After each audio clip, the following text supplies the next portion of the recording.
দোরগোড়ায় লোকসভা নির্বাচন, এখন শুধু নির্ঘণ্ট ঘোষণার অপেক্ষা। লোকসভা নির্বাচনকে পাখির চোখ করে শিলিগুড়িতে আসতে চলেছেন প্রধানমন্ত্রী নরেন্দ্র মোদী। লোকসভা নির্বাচনকে সামনে রেখে উত্তরবঙ্গকে পাখির চোখ করে জনসভা করতে আসছেন দেশের প্রধানমন্ত্রী নরেন্দ্র মোদী।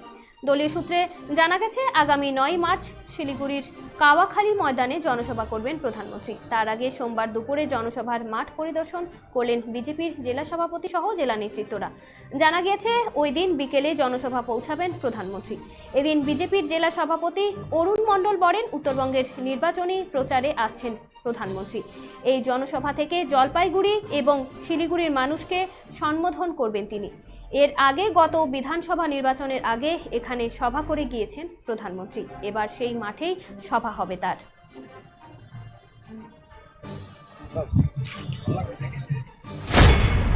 22টা আসন ডিক্লেয়ার হয়, মাত্র 20টা হয়েছে, এখনো 22টা আসন বাকি আছে।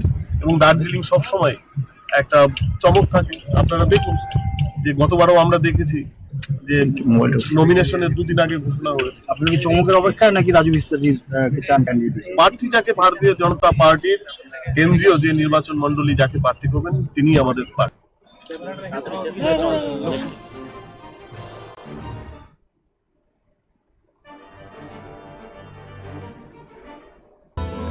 হোটেল পোদ্দার রেসিডেন্সি এই প্রথম কোচবিহারের 3 স্টার ক্যাটাগরি হোটেল।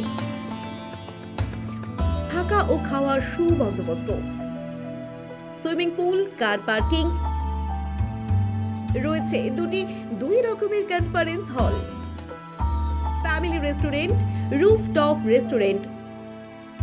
আপনাদের শুভ পদার্পণ কামনা করে hotel Poddar residency, RRN road, Canara ব্যাংকের বিপরীতে, কোচবিহার। কন্ট্যাক্ট 8116703143।